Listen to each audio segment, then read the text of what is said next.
Welcome to Baba academy online education digital class. હું ગૌરવ મકવાણા બાબા એકેડમીના online digital platform પર આપ સર્વે વિદ્યાર્થી મિત્રોનું હાર્દિક સ્વાગત કરું છું. તો આપણે ભણ્યા છે ધોરણ 10, વિષય છે ગણિત, પ્રકરણ નંબર 13 આંકડાશાસ્ત્ર, જેમાં સ્વાધ્યાય 13.1, 13.2 અને 13.3 સંપૂર્ણ ક્લિયર. દાખલો 7 થાય એટલે 13.3 સંપૂર્ણ ક્લિયર. દાખલા નંબર સ્વાધ્યાય 13.1 ક્લિયર કર્યું, 13.2 ક્લિયર કર્યું, અને આજે આ દાખલો પૂરો થાય એટલે સ્વાધ્યાય 13.3 પણ ક્લિયર. જોવાનું છે હવે દાખલા નંબર 7. બરાબર, આને પણ શાંતિથી જોઈ લઈએ. ચલો, શું આપી છે રકમ? નીચેનું આવૃત્તિ વિતરણ એક ધોરણના 30 વિદ્યાર્થીઓનો વજનનો મધ્યસ્થ આપે છે. તો એનો વજન 30 વિદ્યાર્થીઓનો વજન આપે છે. તો વિદ્યાર્થીના વજનનો મધ્યસ્થ શોધવાનો છે. વિદ્યાર્થીઓ કેટલા? 30. તો આવૃત્તિનો સરવાળો 30 થાય. કેટલાનો ગેપ છે? 40 થી 45, 45 થી 50, 50 થી 55 અને 75 સુધીની વર્ગ અંતરાલ તમને આપેલો છે. બરાબર, ચલો હવે આની અંદર સંચય આવૃત્તિ શોધીએ. તો આ છે 2 અને 3 5, 5 અને 8 13, 13 અને 6 19, 19 અને 6 25, 25 અને 3 28, 28 અને 2 30, એટલે આ 30 અને અહીંયા 30 ક્રોસમાં તમને મળી ગયો. રેડી? હવે તમારે શું કરવાનું છે? ડેટા બનાવો. મધ્યસ્થ m બરાબર ક્વેશ્ચન માર્ક. ચલો, પછી l સૂત્રમાં આવે l બરાબર મોટા મોટી આવૃત્તિ કઈ દેખાય? 8. 8 ની એક્ઝેક્ટ સામે હોય એને શું કહેવાય? 50, એટલે કે અધસીમા. વર્ગ અંતરાલની અધસીમા એટલે l થઈ ગયો. ચાલો, l પ્લસ n/2, n એટલે ટોટલ સરવાળો 30 માઇનસ cf. તો cf એટલે મોટા મોટી આવૃત્તિ જે છે એની એક્ઝેક્ટ સામે નહીં પણ એની ઉપર, એને કહેવાય cf. એટલે cf એટલે 5. cf છેદમાં f. f એટલે 8 મોટા મોટી આવૃત્તિ, ને f કહેવાય 8 ગુણ્યા h. h એટલે વચ્ચેનો ગેપ કેટલાનો છે? 5 5 નો. h બરાબર 5. f એટલે 8 અને h એટલે 5. બોલો, આ ડેટા થઈ ગયો રેડી. ઝડપી લાગ્યું ને?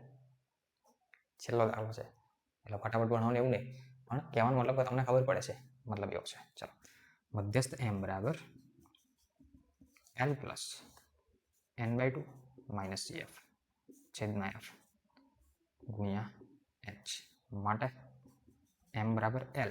l એટલે કેટલા? 50 પ્લસ n/2, n એટલે 30, 30 ના છેદમાં 2 માઇનસ cf. cf એટલે 5 છેદમાં f. f એટલે 8 ગુણ્યા h. h એટલે 5.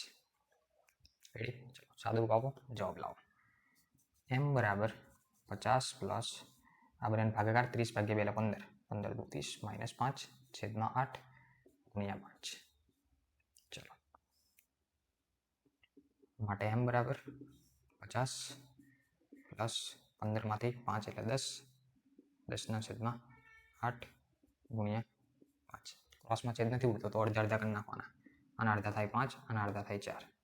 ચલો, આ અડધા કરવાનો મતલબ શું? જો આ 5 ગુણ્યા 2 અડધા કરવાનું, 5 ગુણ્યા 2 4 દુ 8 એટલે 2 પાછા ઉડી ગયા ને, એને કહેવાય અડધા.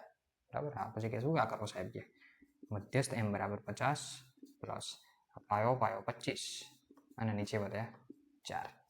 બરાબર, જો પછી આનું સાદુરૂપ તમે અલગ રીતે પણ આપી શકો. કેવી રીતે? આના છેદમાં કંઈ નથી તો એક કહેવાય ક્રોસ આમ લસા લઈ.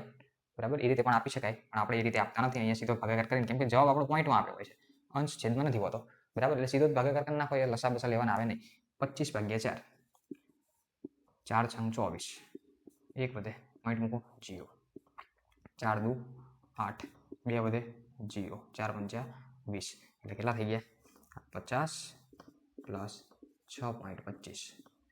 તો માટે ફાઇનલ આન્સર તમારો મધ્યસ્થ m બરાબર 50 ને 6 56, 56.25 આ તમારો ફાઇનલ આન્સર થાય.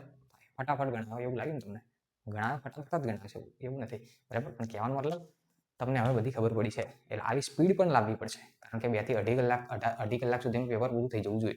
જેમ બને એમ ઓછા સમયમાં પેપર પૂરું થઈ જાય. તો આ બધું ગણ્યું હોય, પ્રેક્ટિસ કરી હોય ને ત્યારે સ્પીડ આવે, એમને સ્પીડ આવે નહીં. બરાબર, તો આ લેક્ચર અહીંયા પૂરો થયો, સ્વાધ્યાય પૂરું થયું અને આખું ચેપ્ટર પૂરું થયું. બરાબર, તો આઈ હોપ કે તમને આખા ચેપ્ટરમાં ખબર પડી હશે. બરાબર, જો આ કોઈ પેઇડ લેક્ચર નથી કે તમે પૈસા આપવાનું ભણો.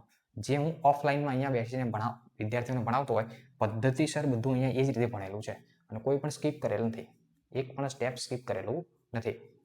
પદ્ધતિસર બધું ભણાયેલું છે, બરાબર. એટલે અહીંયા કોઈ પેડ પ્રમોશન નથી, કહેવાનો મતલબ કે પૈસા આપીને ભણો એવું કશું છે નહીં. નામ બાબા એકેડમી છે, બાબા એકેડમી બ્રાન્ડ છે, બરાબર. તો તમે અહીંયા ટોટલી ફ્રી ઓફ એજ્યુકેશન તમે અહીંયા ટોટલી ફ્રીમાં ભણી શકો છો, બરાબર. તો આ સાથે આપણું ચેપ્ટર પૂરું થાય છે, અહીંયા સુધી રાખીએ છીએ. સો થેન્ક્સ ફોર અટેન્ડિંગ.